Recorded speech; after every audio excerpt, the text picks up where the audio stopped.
Aujourd'hui, on va voir la différence qu'il y a entre un bain froid à 160 € et un bain froid à 5500 €. On va voir ensemble pourquoi certaines personnes sont prêtes à mettre un tel budget dans les bains froids et quelle est la différence entre ces deux bains froids. Salut à toi, je m'appelle Valentin, je suis le fondateur de la marque de bains froids Loose et je te partage sur cette chaîne tout ce qu'il y a à savoir sur la pratique des bains froids.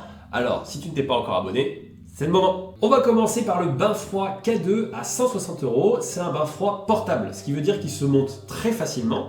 En 10 minutes, il suffit de rajouter de l'eau et des glaçons et hop, on a un bain froid. Alors, qui utilise ce type de bain froid? Les équipes sportives qui bougent beaucoup, par exemple les cyclistes sur le Tour de France qui doivent amener leur bain froid à chaque étape pour pouvoir récupérer après les étapes. Ça peut être des givrés qui aiment faire des bains froids occasionnellement, une fois par semaine. Ou ça va être des instructeurs Wim Hof qui veulent organiser des ateliers bains froids et qui ont besoin de bains froids qui refroidissent immédiatement. Un autre gros avantage, c'est qu'il pèse que 4 kg, ce qui fait qu'il est hyper facile à transporter. On peut le prendre dans l'avion, dans le train, on peut voyager avec absolument partout.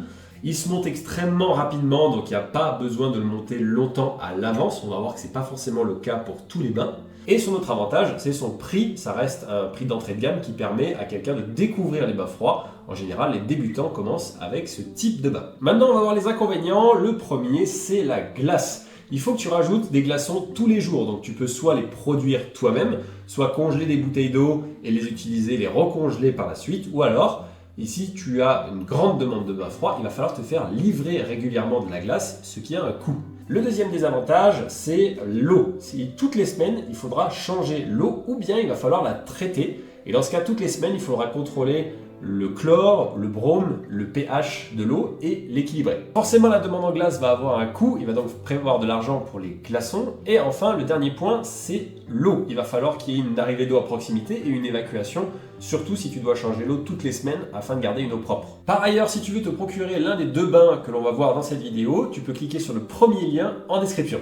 On passe maintenant au deuxième bain, le bain auto-refroidissant Loss. Complètement différent comme mécanisme, c'est une cuve d'eau qui est reliée à un refroidisseur. Il n'y a donc plus besoin de glaçons, il suffit juste de mettre la température que l'on souhaite. On peut descendre jusqu'à 3 degrés et ensuite le bain se charge de se refroidir tout seul. Il est un peu plus long à monter, il faut compter environ une trentaine de minutes. Mais l'un de ses gros avantages, c'est qu'il est aussi équipé de son propre système de filtration et de désinfection. Le tout fait qu'il permet de garder son eau propre avec beaucoup moins d'entretien que le bain K2.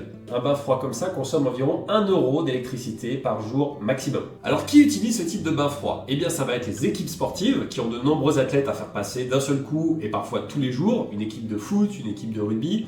Ça va être les kinés qui veulent faire profiter de la thérapie par leur froid à leurs patients. Ça va être les salles de sport qui veulent mettre à disposition des bains froids pour leurs clients, les salles de crossfit. Ou tout simplement des givrés comme toi et moi qui veulent prendre des bains froids tous les jours. Et oui, car si tu prends un bain froid tous les jours, eh bien ce type de bain froid va être très vite rentable. Je t'explique pourquoi. Si jamais tu prends un bain froid K2 et que tu veux le refroidir toute l'année, tu vas avoir besoin en moyenne de 15 kg de glace par jour. J'enlève l'hiver parce qu'en général il fait assez froid pour que le bain se refroidisse tout seul. Donc pendant 275 jours dans l'année, tu vas avoir besoin de 15 kg de glace. C'est à peu près 1 € le kilo de glace. Je te laisse faire le calcul. Eh bien ça fait que tu vas dépenser à peu près 4125 € par an de glace pour refroidir ton bain, plus toute la logistique. Donc quand on commence à prendre un bain froid tous les jours, eh bien ça devient vite rentable de passer sur un bain froid auto-refroidissant. Un autre avantage, c'est qu'il est toujours transportable. Il pèse 56 kg, donc là, tu ne peux pas l'amener dans le train, mais à l'arrière d'une voiture ou dans le bus d'une équipe de sport, il se démonte facilement. Tu peux l'amener avec toi. Un autre point positif, c'est qu'il est aussi beaucoup plus solide. Pour te donner un ordre d'idée, on a utilisé le même matériau que les Zodiac, les bateaux utilisés dans les forces spéciales de l'armée française. Mais tout n'est pas rose, il y a forcément quelques inconvénients. Le premier, c'est son prix, ça demande un investissement beaucoup plus gros. Le deuxième, il y a quand même un entretien hebdomadaire à faire. Il faudra rincer les filtres chaque semaine et il faudra aussi contrôler le pH et le chlore ou le brome en fonction de ce que tu mets chaque semaine. C'est pas un contrôle qui dure longtemps, environ une dizaine de minutes suffisent, mais je me dois de t'en parler. Un autre inconvénient, c'est le temps pour refroidir le bain froid. Il va falloir plusieurs heures au refroidisseur pour baisser la température de ton bain froid, donc ça ne convient pas aux personnes qui ont besoin d'un bain froid instantané. Enfin, le dernier élément, il va falloir que tu lui trouves un emplacement. Il faut que cet emplacement soit à plat, à l'ombre. il va falloir qu'il y ait une arrivée d'eau, une sortie d'eau et une prise électrique pas loin afin de pouvoir l'utiliser et changer l'eau à peu près tous les 3 mois pour ce type de produit. Voilà, c'est la fin de cette vidéo. Si tu l'as aimé, n'hésite pas à mettre un pouce bleu, à t'abonner si tu veux en savoir plus sur la pratique des bains froids et je te dis à bientôt mon givré.